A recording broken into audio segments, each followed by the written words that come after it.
నా పేరు పెదవేగి సత్యప్రకాష్, మా తూర్పుగోదావరి జిల్లా.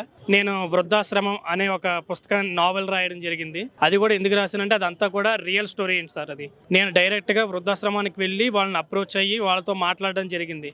అంటే ఈ స్టేజ్లో మీరు ఏం మిస్ అవుతున్నారు, మీరు ఏం ఎక్స్పెక్ట్ చేస్తున్నారు అనేది వాళ్ళ ప్రాబ్లమ్స్ అన్ని నేను నేరుగా వెళ్ళి తెలుసుకున్నది. దానికి నేను సొల్యూషన్ ఇచ్చాను. ఇలా చేస్తే ఈ నాన్నమ్మ గారు హ్యాపీగా ఉండేవాళ్ళు, ఇలా చేస్తే ఈ బాబాయ్ హ్యాపీగా ఉండేవాళ్ళు అని నేను సొల్యూషన్ ఇచ్చాను. అదేవిధంగా గవర్నమెంట్కి కూడా నేను చిన్న సజెషన్ ఇచ్చాను నా బుక్ ద్వారా. ఎలా అంటే ఎవరైతే ఈ వృద్ధాశ్రమంలో అన్ని సదుపాయాలు ఉండి కూడా పంపిస్తున్నారో అటువంటి వాళ్ళని గ్రౌండ్ లెవెల్లో ఐడెంటిఫై చేసి వాళ్ళకి గవర్నమెంట్ నుంచి వెళ్ళే స్కీమ్స్, ఒక ఇళ్ల పట్టాలు కానీ, స్థలాలు కానీ, కాలనీలు కానీ, రేషన్ కానీ, గవర్నమెంట్ బ్యాంక్స్ నుంచి వచ్చే లోన్స్ కానీ, ఇటువంటివన్నీ కూడా కట్ చేయాలి.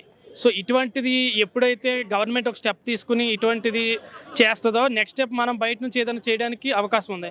సో ఈ విధంగా చేస్తే వృద్ధాశ్రమం లేని సమాజాన్ని ఈ జనరేషన్లో కాకపోయినా సరే ఫ్యూచర్ జనరేషన్లో మనం చూసే ఛాన్స్ ఎక్కువ శాతం ఉంది అన్న ఒక సోషల్ మెసేజ్ ఇవ్వాలని చెప్పి వృద్ధాశ్రమం అనే పుస్తకం రాయడం జరిగింది సార్.